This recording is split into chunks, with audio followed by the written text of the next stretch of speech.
C'est un plaisir de vous retrouver dans votre émission Autrement dit, une émission basée sur l'étude de la Bible hebdomadaire et ce au regard de ce que nous pouvons vivre au quotidien. Alors, il est vrai que nous parlons du repos pendant tout le trimestre et cette semaine particulièrement, il sera question de famille. Et pour cela, je retrouve avec joie Onier et Bruno. Bienvenue à vous deux. Alors, c'est vrai que la famille est un havre de paix, normalement, où l'amour devrait régner, puisque les époux se promettent fidélité et amour jusqu'à ce que la mort les sépare. Et de cela peuvent naître des enfants. Et normalement, c'est un foyer où l'amour devrait régner. Mais dans la réalité de nos vies, ce n'est pas forcément le cas. Quel type de problèmes pouvons-nous rencontrer au sein des familles? L'épisode de coronavirus, de confinement, on a entendu énormément de familles qui éclatent, de problèmes dans la famille.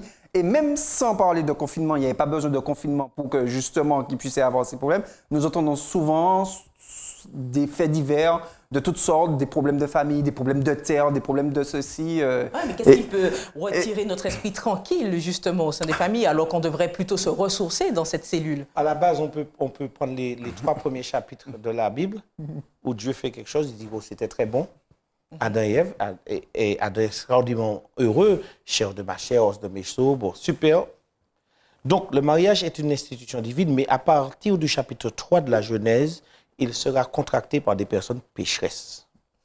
Et voilà le problème. Et voilà d'où vient le problème. Merci, nous verrons plus en profondeur. Oui, et ce sera toujours ça, une institution divine contractée par des personnes qui sont des pécheurs. C'est le mot. Merci Olivier, merci Bruno. Rendez-vous dans la partie biblique. Face à la problématique exposée, comment pouvons-nous nourrir des relations apaisées ou encore dans des relations dysfonctionnelles au sein de nos familles? Il est vrai que dans la Bible, il y a beaucoup d'histoires de familles. Tu l'as mentionné au nez de la Genèse où Dieu a tout instauré parfaitement. Tu as mentionné qu'après, étant pécheurs, ce sont des pécheurs qui composent maintenant les familles. Et de ce fait, les relations sont dysfonctionnelles. Est-ce qu'on a dans la Bible des exemples de familles où vraiment, on va dire qu'elles étaient empreintes de difficultés, empreintes de relations dysfonctionnelles, et pourtant, les personnes qui la constituaient ont été reconnues par Dieu comme étant des personnes de foi? Je dirais toutes les familles citées dans la Bible ont le même problème. Ont le même problème parce qu'au départ, si on parle de la Genèse 3, du problème de la Genèse 3, le problème du péché, je parle du singulier, celui de la base, c'est que c'est le deal. Vous serez comme des dieux, faisant le bien et le mal. Donc vous avez 2 personnes qui se marient et qui, par leur descendance d'Adam, fonctionnent comme des dieux. Et comment cela se matérialise dans les familles? Est-ce qu'on a des exemples? C'est les égos. Ça veut dire je veux faire ainsi, mais moi aussi je veux faire cela. Et les égos s'affrontent. Alors, on a l'exemple dans la famille d'Abraham et de sa descendance. Il aura un fils. Bon, d'accord, celui-là, il n'avait pas de concurrent. Mais ce fils aura combien? Il en aura 2 qui aura déjà de la concurrence. Et avant ça, il y en avait déjà. Caïn va supprimer Abel parce qu'il y a un conflit d'intérêts, même pour une affaire difficile. Tu as dit que le premier n'avait pas de concurrent. En fait, on a fait partie. Oui, on a fait partie le concurrent. et je crois que la concurrence dure jusqu'à présent. Historiquement et géographiquement, on sait bien que la concurrence continue. Tout à fait. On voit déjà. Et le fond du problème, c'est qu'on a des humains qui vont vouloir soit aider Dieu, dans le cas de Madame Abraham, ou des humains qui vont vouloir modifier le destin. Jacob essaie de modifier les règles du jeu. Je suis le deuxième à être sorti, mais je veux le droit d'aînesse et je veux aussi finalement la bénédiction. Ça veut dire je veux que le testament soit en ma faveur et je veux aussi ensuite m'assurer que j'ai le titre de propriété. Et pourtant, voilà. Donc, mais qu'est-ce qui joue dans ça? On voit bien émerger le problème de comme je suis Dieu, je sais de tourner les choses en ma faveur, quitte à faire du bien et le mal. Dans toutes les familles exposées, on retrouve pas mal les ascendants de la famille de Joseph, on pourrait dire, dont le père Jacob et voilà, Isaac, Abraham. Donc les ascendants, on voit que ce sont des relations dysfonctionnelles complètement au sein des familles, avec des égos qui s'expriment. Et On dit qu'il y a un verset dans la Bible qui dit que les parents mangent des sucreries et que ce sont les dents des enfants, voilà, qui se gâtent. Est-ce qu'il y a un effet, justement, est-ce que vous pouvez dire déjà la caractéristique de la famille de Joseph, et est-ce qu'il y a eu, mine de rien, une transmission, comme on dit, la transgénérationnelle, transmission transgénérationnelle de tous ces dysfonctionnements? Alors, il faut savoir qu'après, dans Ézéchiel chapitre 18, Dieu corrige la chose. Il dit qu'il ne veut plus entendre ce genre d'expression au sein de son peuple. Que les parents ont mangé des raisins verts. Il dit, je ne veux plus entendre ça parce que chaque personne doit apprendre à prendre la responsabilité de ce qui est dans son cœur. Parce que Ève n'a pas attenté à la vie d'Adam. Et les deux premiers enfants, l'un attend à la vie de l'autre. Qu'est-ce qui fait ça? C'est parce qu'il y a un germe de l'indépendance, du refus de l'autorité de Dieu qui va entraîner toutes sortes d'actions. Donc ça veut dire qu'on n'a même pas besoin que nos parents aient été des durs à cuire pour soi-même devenir un dur à cuire. Oui, mais alors dans le cas de la famille... Oui, mais aussi le poids de l'exemple, qu'on le veuille ou non. Il y a aussi le poids de l'exemple qui va faire. Mais la capacité de choisir, de ne pas prendre une orientation, de prendre une ou l'autre, on reste responsable de ces choix. Après, il y a quand même le poids, l'héritage familial où il faut qu'on voit avec toutes les recherches qui existent en ce moment sur la généalogie, sur les conséquences des générations en génération, des faits qui se retrouvent. Ça, on va le voir dans la deuxième partie de l'émission. Mais là, vraiment, le focus porté, c'est vraiment au regard du texte biblique, tirer leçon des familles, des dysfonctionnements au sein des familles bibliques que l'on peut trouver. Et le focus que je souhaite porter cette semaine, c'est par rapport à la famille de Joseph et particulièrement à l'expérience de Joseph pour savoir au cours de sa vie qu'est-ce qu'il a eu à faire face, sur quoi il a eu à faire face, et puis pour qu'on puisse ensemble tirer des leçons. Alors du coup, Joseph, dans sa famille, quelles sont ses caractéristiques en somme, et puis après, nous allons pouvoir aller un peu plus loin. Nous voyons que ces pères de la foi n'ont pas eu toujours le bon exemple, en voyant justement Jacob qui a eu différents fils, notamment Joseph, et on voit que même dans cette famille-là, déjà, Jacob avait une certaine... En fait, il le montrait qu'il avait une préférence pour Joseph, ce qui créait des sentiments d'injustice, de jalousie dans cette famille. Les frères de Joseph enviait Joseph. Joseph lui-même, il affichait ses rêves pour montrer qu'il aurait une certaine suprématie. Donc, nous voyons que cette famille-là, déjà, qui était composée de différentes mères, il y avait déjà vraiment toute une animosité dans cette famille qui pesait sur les enfants forcément, qui pesait sur le caractère des enfants forcément, en fait. Donc, nous voyons que Joseph a grandi dans une famille particulièrement agitée. En fait. Alors, par rapport à ça, à son environnement familial où il y a beaucoup de concurrence, tu fais ressortir cela, où il n'y a pas de relation apaisée. Est-ce qu'on peut dire pour autant que Joseph a pu avoir un avenir tout tracé de vagabond ou autre, ou que nous enseigne son parcours? Alors son parcours nous enseigne une chose primordiale. C'est qu'on fait des choix sur la base de nos perceptions personnelles ou de principes qu'on croit qui doivent être appliqués. Mais l'individu en face ou les individus en face, ça veut dire en dehors de nous, peuvent aussi prendre des décisions qui vont influer sur cela, sur les nôtres. Et c'est ce qui se passe. Jacob, alors notez bien qu'il mène sa famille. Il mène sa famille, tout le monde. C'est lui le patriarche. Et il sait qu'il a le droit de gérer comme il veut.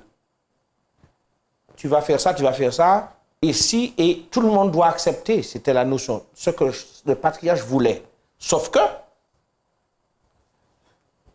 il y a 11 frères qui savent qu'ils doivent rester soumis au patriarche, mais le patriarche ne peut leur imposer de ne pas voir qu'il y a des choses qui ne vont pas vis-à-vis de Joseph. Et ils ne vont pas l'affronter directement, mais ils vont nourrir cela. Et c'est là que le problème se pose. C'est quand le repos disparaît, la tranquillité disparaît, pas lorsque là il y a explosion de paroles, mais lorsque dans la tête commencent à se fomenter les malaises, les incompréhensions, les animosités, et que tout cela est tu. Parce que des fois, on a l'impression que notre foyer, notre famille, parce qu'on a la main dessus, ce qui est arrivé à Jacob, il dirait, mais ça fomentait depuis longtemps. Et quand ça a explosé, ça n'a pas commencé le jour où ça a explosé, ça s'était déjà préparé. Et là, c'est là que vient la notion de la relation avec Dieu. C'est ça, alors qu'est-ce que Joseph a pu faire de toute cette transmission et de tout ce climat défavorable? On aurait pu dire que c'est un climat défavorable. Oui, non, tout à fait. Et c'est pour ça que on devrait... En fait, Joseph nous montre que, au final, qu'on n'a pas d'excuse à ne pas choisir Dieu, en fait. Parce que Joseph a été vendu par ses frères, il a été haï, on a tenté à sa vie, finalement on l'a vendu, et on voit que Joseph, lui, il a continué, en fait, à faire ce que la Bible dit, à travailler, à œuvrer, non pour les hommes, mais pour Dieu, en fait. Et c'est un texte de Colossiens 3 qui dit ça, Colossiens 3, versets 23 et 24, qui dit « Tout ce que vous faites, faites-le de bon cœur, comme pour le Seigneur et non pour des hommes. » Mais pourquoi quels étaient ses défis à Joseph alors? Eh bien, nous voyons que Joseph, déjà, premièrement, il a été vendu, il se retrouve chez Potiphar. Chez Potiphar, là, il est esclave, et là, il décide de faire honneur à son Dieu, de faire ce qu'il fallait, de bien travailler, d'obéir à son maître, en fait. Et on voit qu'il fait tout, non pas pour Potiphar, mais pour son Dieu. Et on le voit très bien au moment où, quand la femme de Potiphar va vers Joseph pour lui faire des avances, Joseph dit « Mon maître m'a donné droit à toutes ces choses. » Et il dit « Comment ferais-je un aussi grand mal contre Dieu ?» Il ne dit pas contre mon maître. Et c'est là qu'on voit que Joseph fonctionnait pas, non pas pour les hommes, non pas pour les gens, mais que Joseph a continué de fonctionner en fait pour son Dieu. Et c'est ce qui lui a donné la force, et c'est ce qui l'a conduit, et c'est ce qui l'a permis d'être béni au travers de son cheminement. C'est-à-dire qu'il n'a jamais dérogé, il ne s'est jamais écarté de faire en fait la volonté par rapport à Dieu et non pas par rapport aux hommes en fait. Ce qu'on peut ajouter, c'est que quand nous regardons le schéma du départ, Joseph reçoit un certain nombre de visions. Et il le dit à ses frères, qui montent. Mais Joseph ne sait pas quel chemin qu'il va passer, par quel chemin la chose va être menée. Et des fois, nous pouvons avoir une vision de certaines choses, mais le chemin peut être, que Dieu va placer peut être tout autre que ce que nous avons perçu. Parce que Joseph était loin de s'imaginer sa descente aux enfers. Et tout cela lui a permis aussi d'être beaucoup plus humble envers ses frères. Tout à fait. Parce que nous voyons la suite de l'histoire. Donc, il y a des chemins que nous pouvons prendre. Mais ceux qui nous regardent ne connaissent peut-être pas la suite de l'histoire. La suite de l'histoire, c'est qu'il descend aux enfers. D'abord, il descend dans un trou, on le met dans une espèce de puits. Après, il descend socialement, il devient esclave. Ça veut dire qu'il devient dans une condition qui est moindre que ses propres frères. Il descend jusqu'à être esclave. Après, n'oubliez pas que, on dit que Mme Potiphar lui a fait des avances. Mme Potiphar a exigé son droit sur sa possession, sur son esclave. En tant qu'esclave. En tant qu'esclave. Lui, il défie Mme Potiphar en disant que j'ai un maître au-dessus de toi, qui est Dieu. Donc, voilà. Et là, il va redescendre en prison. Alors là, il descend en prison, il va redescendre. Et là, en prison, Dieu va amorcer son retour par les rêves qu'il explique à ces deux hommes. Finalement, il va sortir et devenir l'homme, voilà, le vizir du pharaon. Il arrive à une situation où il domine. C'est le et là, après Pharaon. Voilà, il domine, et la famine qui sévit dans son pays natal fait qu'il se retrouve face à ses frères qui viennent acheter ses produits. Qui viennent se prosterner voilà. Pour avoir de la nourriture. Voilà. Et notez bien comment il est fait, comment il va gérer cette relation. C'est extraordinaire. Après, je ne me lasse pas de lire cette histoire parce que je me dis, mais qu'est-ce que Joseph voulait prouver? Et qu'est-ce que Dieu lui a dit? Eh bien, ce sont les mots de la fin de cette partie, puisque nous allons entrer plus amplement, justement, pour savoir l'incidence sur nos vies au regard de cet exemple de Joseph. Nous avons pu voir dans la partie biblique l'histoire de plusieurs familles touchées par des dysfonctionnements internes, et au-delà de ça, nous nous sommes attardés surtout sur l'histoire de Joseph avec la famille de Jacob et le parcours particulier de Joseph en Égypte. Et nous avons pu voir également qu'il a pu traverser bon nombre d'épreuves, et tu parles au nier de descente aux enfers, carrément. Et Pour autant, Dieu l'a relevé petit à petit, et Bruno, tu as fait mention également. Dans l'histoire biblique, on voit qu'il y a eu une réconciliation avec ses frères. Et nous sommes amenés aussi à développer des relations harmonieuses, nous, avec nos frères, nos sœurs, avec tous les membres de nos familles. Comment Joseph, malgré cette infamie que ses frères ont pu le faire, de le vendre, de le jeter, de le laisser pour mort, a pu faire ce pas de la réconciliation? Alors, c'est exactement là où celui qui était oppressé se trouve en position de force. Et tout le temps, nous avons ça dans nos foyers. Tout le temps, nous avons ça aussi dans nos familles élargies, dans la famille de Dieu aussi. Celui qui était dominant se retrouve, et celui qui est dominé se retrouve des fois à l'occasion de se retrouver en position de force. Et ce qui est extraordinaire dans l'expérience de Jacob, de Joseph, dans les séquences qui vont suivre jusqu'à ce que la famille soit réunie, on voit bien que Joseph va devoir prendre sur lui-même. Parce que vous imaginez qu'au final de cette rencontre, on voit le vizir d'Égypte pleurer, se répandre devant sa famille. Et Pharaon d'acquiescer, c'est-à-dire que oui, d'accord, voilà. C'est extraordinaire, parce que ce n'était pas dans la mentalité de vizir, alors voir de Pharaon, de cautionner que ces vizirs aient une relation de tendresse comme ça. Mais comment pour nous, on peut s'appuyer sur Joseph et son expérience pour en puiser des leçons, pour entamer des démarches de réconciliation avec les uns et les autres des membres de notre famille? Par rapport à ce que Lanvilla disait, effectivement, nous voyons que Joseph, effectivement, a pardonné. Joseph aimait profondément ses frères. Joseph n'a pas compris pourquoi ses frères ont agi de la sorte envers lui. Donc, c'était d'autant plus douloureux et le retour de bâton aurait pu être d'autant plus difficile, en fait, pour ses frères. Mais nous voyons que Joseph n'a pas été complètement non plus les bras ballants. Il a voulu les éprouver, en fait. Il a voulu les éprouver pour savoir avec qui il était vraiment. D'accord, vous avez fait ça, d'accord, un instant, mais là, maintenant, je veux savoir vraiment... Qu'est-ce qu'il y a dans votre cœur? Qui vous êtes réellement? Avant que justement que je m'ouvre complètement à vous. Donc c'est ce qu'on doit faire en somme. Il faut qu'on sonne les cœurs de notre entourage, parce que je suis en train d'essayer de trouver des leçons pour nous aujourd'hui, pour avoir des relations harmonieuses. C'est bien là l'enjeu. Oui, non, tout à fait.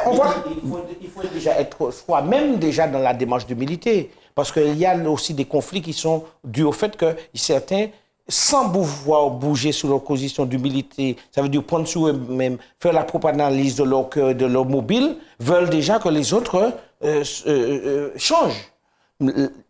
Joseph est d'abord transformé par on ne voit pas clairement avec des mots concrets, mais on voit bien que Dieu a œuvré énormément. Pour aller dans le sens de ce que tu dis, on voit que Joseph a fait changer parce qu'il avait anéanci ses frères.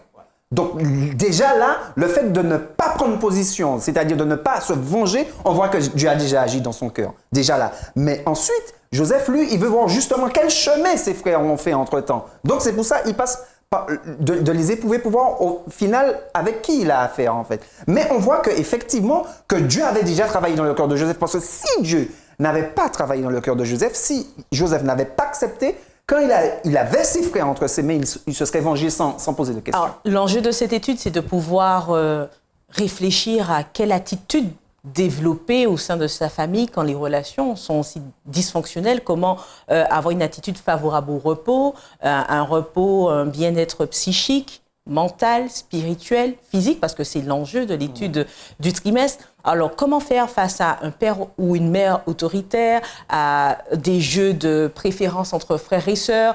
C'est des choses concrètes, ou encore peut-être même une maltraitance, des choses comme ça. Comment réussir à rester en paix, ou quelle attitude avoir au sein de sa famille quand ça semble ne pas être propice à la paix, je veux dire. Je vais donner juste un verset dans Malachie 3, verset 16, qui dit « Alors ceux qui craignent l'Éternel se parlèrent l'un à l'autre. L'Éternel fut attentif et il écouta, et un livre des souvenirs fut écrit devant lui pour ceux qui craignent l'Éternel et honorent son nom. » Et verset 17, « Ils seront à moi, dit l'Éternel des armées, ils m'appartiendront au jour que je prépare, j'aurai compassion d'eux, comme un homme a compassion de son fils qui le sert. » pourquoi j'ai pris ce verset? C'est par rapport à la question que tu poses. Nous voyons qu'en fait que Joseph, dans tout son cheminement, dans tout son pèlerinage, il n'a cessé de craindre l'Éternel en premier. En premier. Et c'est ce que le verset nous dit. C'est-à-dire que Dieu est attentif, quand bien même les circonstances et les situations ne montrent pas effectivement que dans notre vision d'homme, que Dieu est présent avec nous, nous voyons que Dieu était présent avec Joseph dans la prison. Dieu était présent avec Joseph dans le trou. Dieu était présent et Joseph a toujours craint l'Éternel plus que l'homme. Que ce soit dans la prison, il ne faisait pas pour faire plaisir au geôlier, il faisait parce qu'il était chrétien, parce qu'il avait la crainte de Dieu. J'entends, Bruno, ce que tu dis, simplement par rapport à ceux qui nous regardent. Il y a peut-être ceux qui vivent des relations familiales complètement difficiles, avec un époux, par exemple, une épouse, où c'est des conflits ou des disputes incessantes, ou encore aussi avec un adolescent, où les relations ne sont pas simples. C'est comment... Parce qu'on soupire auprès d'un repos, d'une paix au sein de sa famille. Comment réussir à développer une relation harmonieuse? Comment être un vecteur de paix au sein de sa famille? Okay, je ne serai pas plus long, je dis juste ça. C'est qu'au travers de l'histoire de Joseph, Joseph nous a montré qu'une chose qui était le plus important pour lui, c'est quel est le regard de Dieu par rapport à moi et par rapport à mes actions, en fait. Et par rapport à nous qui nous trouvons aujourd'hui dans des situations compliquées, conflictuelles, notre premier regard, on va dire, première question, ce serait quel est le regard de Dieu par rapport à moi et comment je dois agir par rapport aux autres, mais toujours par rapport au regard de Dieu, en fait. C'est ce que Joseph a fait. Et je laisse la parole à Léa. C'est difficile de rentrer dans chaque situation. Et c'est pour ça qu'au départ, j'ai expliqué que le mariage, le foyer est une institution que Dieu a établie, a voulu. Mais aujourd'hui, il faut savoir et accepter une réalité. Que les personnes qui contractent le mariage et les personnes qui y vivent, je parle de ceux qui naissent et des fois l'entourage, nous avons un problème lié au péché, des soumissions et d'ego exacerbé. Et qu'au final, la réponse peut paraître très simple, mais ça ne peut pas que passer par ce que l'apôtre Paul dit, une transformation liée au renouvellement de l'intelligence. Dans Romains chapitre 12. Et comment ça se fait cela? Jacques 1, verset 5, qui est dans l'étude de cette semaine, nous dit si quelqu'un d'entre vous manque de sagesse, qu'il la demande à Dieu, qui donne à tous simplement sans reproche, et elle lui sera donnée. Donc on revient à Dieu en fait. Qu'est-ce qui a donné la sagesse à Joseph? Pour lui dire, Joseph a donné les rêves, et après Joseph dit, tu devrais faire ça, ça, ça, ça. Et justement, le pharaon dit, il a vraiment l'esprit de Dieu en lui pour nous donner une explication. Et Dieu nous dit, s'il nous manque de sagesse, de lui demander. Quand nous nous retrouvons dans des situations compliquées au sein de notre famille, au sein de notre entreprise, quel que soit l'endroit, nous allons trouver plein de gens pour nous donner des conseils. Mais comment savoir quels conseils suivre? Ben, c'est bien là l'enjeu, c'est bien là la question. Il faut savoir que le conseil peut venir d'un être humain, mais le conseil est d'abord lié à la notion de la réversion, ce qu'on appelle de la conversion. Ça veut dire un retour, on se détourne de son ego et on accepte que Dieu a des choses à nous dire. Et peut-être qu'aujourd'hui, il nous faut vraiment regarder en face que les problèmes liés au foyer, à la famille, sont liés à des problèmes liés au péché et à l'ego. Et quand Dieu trouve son chemin à mener les égos à l'humilité, les problèmes vont être résolus. Simplement, il y a des choses que nous ne pouvons changer que par la conversion des personnes concernées. Merci Odier Lambert, merci Bruno, merci à vous de nous avoir suivis. Les questions d'ego, donc alors que le Seigneur puisse prendre cet ego également et nous remplir d'humilité, puisque l'enjeu, c'est de pouvoir être humble de cœur, et ça ne peut se faire, j'entends bien, par la conversion. Merci donc pour ces quelques mots. Merci à vous d'avoir été des nôtres. Si cette étude vous a fait du bien, nous vous invitons à liker la page et même à la partager. Elle peut faire du bien à d'autres. Au plaisir.